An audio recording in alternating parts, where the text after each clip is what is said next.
মুজিব বর্ষে ভূমিহীন অসহায় মানুষদের ঘর উপহার দেবেন প্রধানমন্ত্রী। সারা দেশের মতো বগুড়াতেও চলছে 250টি ঘর নির্মাণের কাজ। কিন্তু এরই মধ্যে উঠেছে পুকুর চুরির অভিযোগ। বিষয়টি নিয়ে চলছে তোলপাড়। নিম্নমানের কাজ নিয়ে ক্ষুব্ধ স্থানীয় জনপ্রতিনিধি সহ এলাকাবাসী।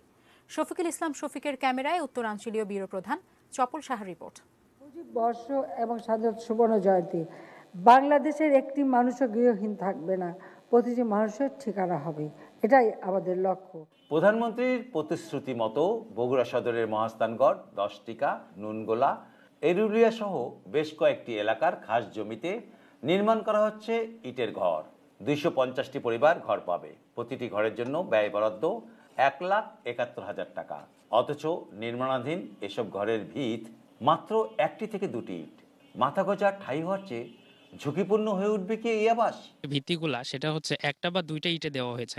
আর ইটগুলো যেগুলো দেওয়া আছে সেগুলো সবগুলো 3 নাম্বার ইটগুলো দেওয়া আছে, এবং মশলা যেগুলো মিশ্রিত সেখানে সিমেন্টের পরিমাণ খুব অল্প। 1 ইটে 2 ইটে করে ভিত হচ্ছে, তাই দেখছি এই পর্যন্ত। আমরা কোনোদিন কে করে হয় কয়েকই হবে। নতুন বছরের 15 জানুয়ারি ভূমিহীনদের জন্য ঘরগুলো উদ্বোধন করবেন প্রধানমন্ত্রী শেখ হাসিনা। কিন্তু স্বয়ং প্রধানমন্ত্রীর উপহারেও এত নিম্নমানের কাজ কেমন করে, কোন সাহসে করা হয়, কতটা শক্তিশালী বা প্রভাবশালী নির্মাণে জড়িত মহল? উঠেছে সেই প্রশ্ন।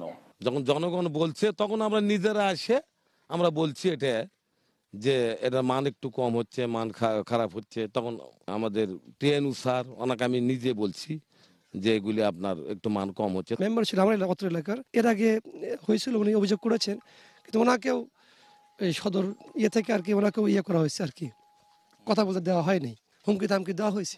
অনিয়মের কথা অস্বীকার করলেও ইটের বিষয়ে সদর ইওনো মুঠোফোনে স্বীকার করেন দ্রুত কাজ শেষ করার জন্য অসময়ে যে ইট পেয়েছেন তাই দিয়ে কাজ করা হচ্ছে। ওই সময় ইটের জন্য অপেক্ষা করার স্কোপ ছিল না। আমরা ওই সময় সরেজমিনে যেটা সবচেয়ে ভালো ওই সময় পেয়েছি, ওই ইটটা দিয়েই আমরা কাজ শুরু করেছি। মুজিব বর্ষে ভূমিহীন মানুষদের জন্য ঘর, প্রধানমন্ত্রী শেখ হাসিনার আশীর্বাদ এবং উপহার। মাথা গোঁজার সেই ঠাঁই নিয়ে যদি দুশ্চিন্তায় থাকতে হয় তবে কার কাছে মিলবে প্রতিকার, সেটাই বড় প্রশ্ন। চপল সাহা, এটিএন নিউজ, বগুড়া।